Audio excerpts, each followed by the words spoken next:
Hey guys, welcome. Today I want to tell you about something that I did on the weekend, and it was the very first time I've ever done this, and that is that I went to a fleece auction. So I'm going to tell you all about what the fleece auction is and why I think you should go too.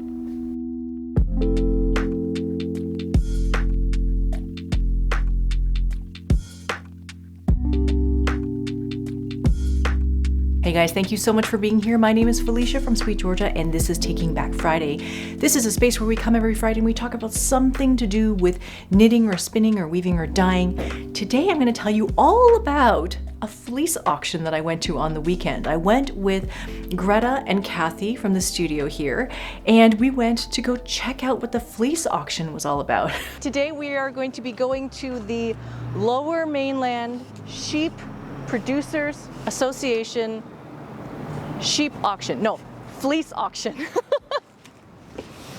So let's go inside and see what this is all about, because I've never been here before, so this is all brand new, and we're gonna see what happens at a fleece auction. Okay. So to give you a little bit of background about what all of this is earlier this year, we put out a survey and we're asking our members in the School of SweetGeorgia, what is it that you are most interested in learning about? And a lot of the members that we have in the school are spinners, they're interested in fiber, they're interested in where this wool comes from. And the number one most requested topic was, how do we work from fleece? Which I found really interesting. I did not think that there were so many people who were going to be interested in working from a fleece that's been sheared off a sheep and washing it, processing it, figuring out, which parts of the fleece need to be used for what, all of these kinds of things. That topic is the number one most requested topic for the school. And so with that information, Greta and I, we sort of set about thinking about how we could create content around how to work with fleece. And so we found someone locally who actually teaches how to work from fleece. She's a fleece judge. She does all of this kind of work around sheep fleece. And so she encouraged us to go check out the fleece auction. And so that happened last weekend. It normally takes place in June, but this year, because of all of the stuff that's going on, it got moved until September. So we decided to go and check out what that's all about. So yeah, this is a group of people who love sheep. They're enthusiastic about sheep, and they raise their own sheep. They might raise it for meat or for fleece or for whatever reason, but they come together and then do this fleece auction where they've prepared the fleeces, and then all of the fleeces, I think there was probably about 50 or 60 of them must have been, they all get judged by a fleece judge. And it just so happens that the fleece judge is somebody that we also know, is Lynn Anderson from West Coast Color. And so Lynn judged every single fleece, and we got to see a fleece judging demonstration as well. So Lynn basically took out a Shetland fleece, and she was talking to the audience and showing us all how she judges a fleece. Like, what is she looking for? What does it feel like? What's the staple length going to be like? How sound is it? Is it going to snap? Is it going to break? Is the fiber strong enough to withstand processing? And so she goes through an entire checklist of items, looking at all of these different criteria, and then she gives it a score.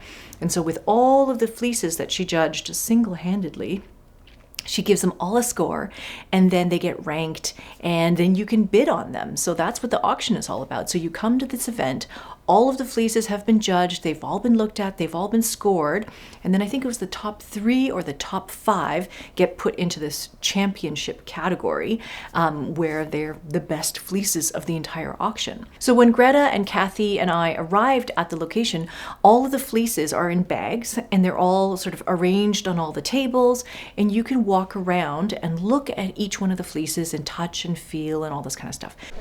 So Felicia, are you still not betting on any fleece? I wasn't planning on it, but they're all so cool and they're all so different, and they all have like really different texture, and like this one is really cool. This one is a BFL crossed with merino, and it just has such an interesting and unique looking crimp.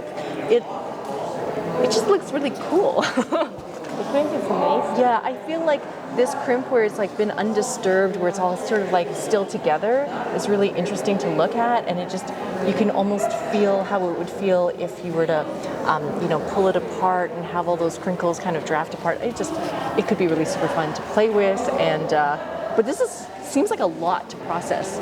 So It'd be You something divide like it. if you want to divide it and share it with people, that would probably be a good idea. But like when you go from bag to bag to bag, they're all very different. The texture all feels a little bit different.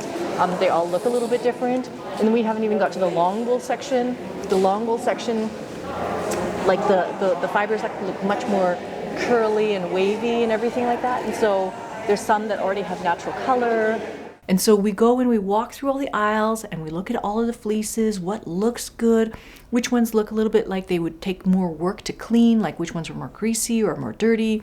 And then each bag, each fleece has a little plastic bag that's attached to it, and inside the bag are two staples of wool. So one is one that's straight from the fleece, that's greasy and unwashed, and another one where they've actually washed that staple or that lock of wool. And so you can feel like, what does it look like after it's been washed? It's usually much cleaner. It's not greasy anymore. You can feel the texture of it a little bit better. And so that gives you an idea of what the fleece might be like. So I love the lamb because it's a little softer than the adult fleece. And so an adult Romney, they call it strong because it's a little you know, the micron's a little stronger and has more of a prickle factor. Whereas the lamb is the finest that sheep is going to produce in its life. And so I love lamb. But as you can see, it's dirtier. It looks very dirty. Would it be hard to take off all the dirt? So can you read what the judge has said about the cleanliness? It only mentions dirt here.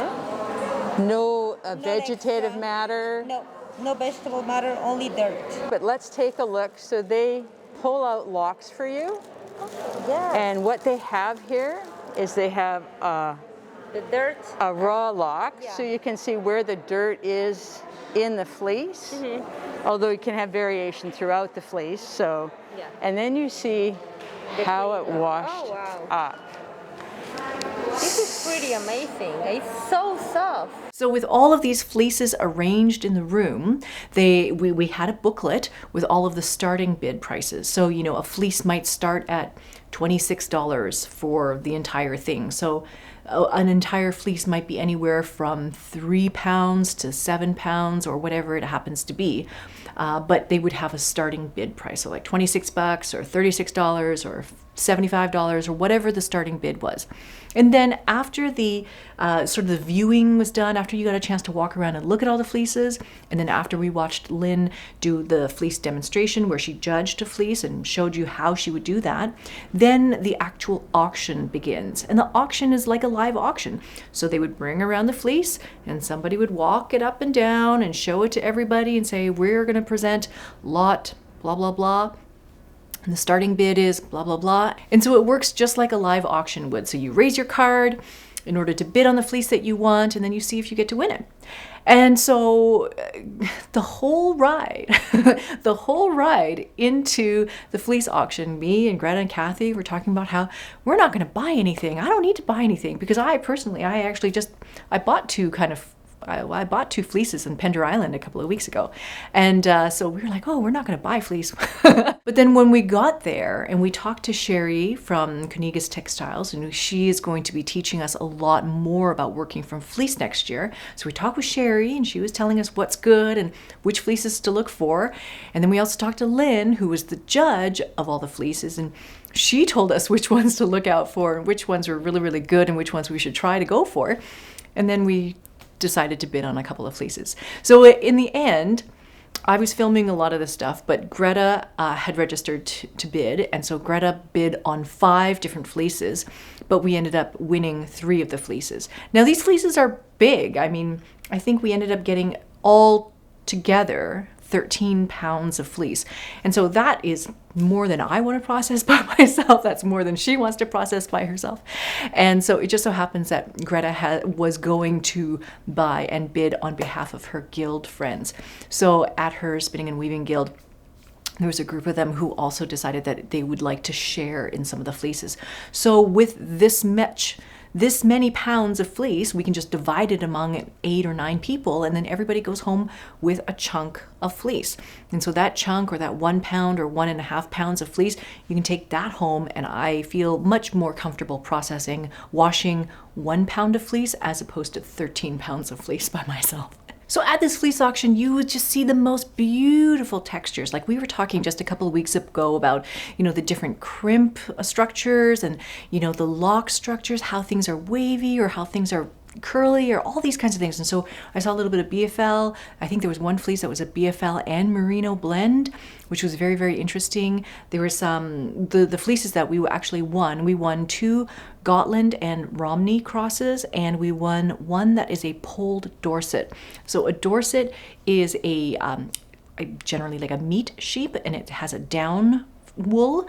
So the wool is very springy, very bouncy, very spongy, very sponge-like. And so a polled Dorset is basically this Dorset sheep that has no horns. There's a horned Dorset and a polled Dorset. The polled Dorset has no horns. So we got a polled Dorset fleece. And so that one we're really, really excited about. It's super creamy and white and bouncy and fluffy and just looks like it's going to be a lot of fun to play with. So I do want to show you the 2 fleeces that I did not get from the fleece auction, but that I got from a farm on Pender Island earlier this summer. And that was also accidental. That was not meant to happen, but I just happened to stumble on this farm that happened to be raising Cotswold sheep. And so I wandered in there and it ended up coming out with a little bit of fiber. So I want to show you that fiber because I feel like this is something that really can entice a lot of people who love fiber, who love wool, who love playing with different wool breeds and things. So from this farm on Pender Island, I managed to get this fleece. This is a giant bag of fleece. But it's lovely and it's creamy, very white, very light colored. And this one is a BFL and Cotswold cross. So hopefully you can see like the wool is just, it's got this ringlet structure, it's wavy, it's curly, and it's very shiny. So Cotswold tends to be very shiny. It's a long wool. BFL is also a long wool. It's really curly and glossy and it's got these beautiful tendrils and ringlets, and it's going to be nice and I think shiny to work with. So I think that the reason why this is so attractive to me was, well, it was already washed when I bought it. So the farmer who raised these animals, she decided to wash all of the fleeces and have them sort of cleaned up before selling them. So this is already washed and it's nice and clean and tidy. And all I have to do is basically comb it a little bit and then I can spin it. And I'm going to spin it into a nice worsted draft and then decide what to make with it. I think it's going to probably end up being something like a 2-ply yarn that I'll use for weaving. So some kind of a silky, glossy, hand-woven scarf, something like that. The second fleece that I got is also, it's much smaller. It's much smaller, but I got it because it is all natural colors. So hopefully you can see here, there's like chocolate brown, there's grays, there's dark browns, there's lighter colors, all sorts of colors all mixed together. And I think that this will also make quite an interesting looking yarn. It's also got those curls, those very distinctive locks. You can see right here. Lovely. So those are the 2 fleeces that I got that have already been washed and they're pretty much ready to spin. All I need to do is decide to either comb them or card them to prepare the fiber to open them up so that I can spin them into yarn. And after they're in yarn, I can either choose to dye them, weave them, knit them, whatever I want to do with those. So that is those 2 fleeces. Now the fleeces that I got together with Greta and the other guild members, those ones still need to be washed. And so this is one of the courses that we're pulling together for next year, which is learning about how to wash fleece. So how do you take this greasy fleece and how much of it do you break down and how much can you process at a time and what's the process for doing it so that you don't felt the wool or damage the wool. If you wash it in a way where you don't get all the grease out of it, the grease will reattach back onto the fiber and then become sticky. So those are the kinds of things that you want to avoid and to look out for and stuff like that. And so what we're trying to do for next year is we're trying to prepare this class, teaching you how to choose a fleece, what to look for, what kind of things to look out for, what kind of characteristics to look out for when you're buying a fleece. And then what do you do with that fleece? How do you store it? How do you wash it? Do you wash it before you store it, or can you store it before you wash it? All of these questions we want to answer. So as Greta and I were driving home from the auction, I was thinking a lot about this, and we were talking a lot about how I've I've been spinning for 16 years now. I spin a lot. I even teach spinning. I've been teaching for many years, but I've never been to the Fleece Auction. I didn't even know that this event existed up until just a couple of months ago. And I'm trying to think, why don't more people know about this? And there's something about the idea of going to a fleece auction that seems really inaccessible. It seems like, oh, it's not something for me. It's something for, other people to be doing. So I wonder what about it makes it seem like it's a bit of a black box, something that like you just don't know what's going on in there. And so this is part of the reason why I wanted to make this video today, was to kind of show you the inside of what our local fleece auction looks like, so that if you have one locally, that you might try to attend or try to participate or try to find a way in. Because if these kinds of fleeces are being raised by sheep enthusiasts who really want it to be purchased by other people who are also wool enthusiasts, then if you like sheep and you like wool and you like spinning, then this is a place where you can go to get access to beautiful fiber, to just beautiful fiber. So if you like yarn, if you like knitting, and then you kind of go backwards and you're like, well, I could learn to spin in order to make my own yarn. And then you start to acquire the fiber for that. And then you start to wonder, where did this fiber come from? Where are the sheep that these yarns came from? Where are the farms? You discover the farms and you discover the animals, and then you can discover the fleece in its raw form. And how is that cleaned up and used in order to be made into all of this yarn, in order to be made into your textile at the end of the day. And so I feel like this entire spectrum, there's so much learning, and you don't have to do all of it. You can just go as far along in that spectrum as you want, but the spectrum exists. And it gives you an opportunity to explore all the different nuance and variation of wool right from the very, very beginning. And if you're in the Vancouver area, I encourage you guys to check out the fleece auction that happens at the Lower Mainland Sheep Producers Association. It was super fun. It was really fun. I would love to see more people there. And yeah, we can all just kind of nerd out about wool. So that is basically it for today. I would love to hear from you if you think that working from fleece would be interesting or overwhelming or scary or messy or fabulous. I would love to hear what your thoughts are around this whole idea of starting at the very, very beginning of making yarn and going through the entire process. I would love to hear about that and what your thoughts are about that. So that's basically it for today. I just wanted to encourage you guys to go check out sheep wool in its rawest form. Just a reminder that we still have our spinning study group happening right now in the School of SweetGeorgia. There is no pressure to keep up week by week. You can join in anytime. The content will be available forever and ever. It will always be there. So you can join us anytime for that if you want to learn to improve your spinning. So that is basically it for today. Thank you so much for being here. If you like this video, please do hit the like button. And if you want to see more videos like this about sheep and wool and craft and color, please do hit subscribe. We come here every Friday with a new video. Thank you so much for being here. I will see you in the next one. All right, bye for now.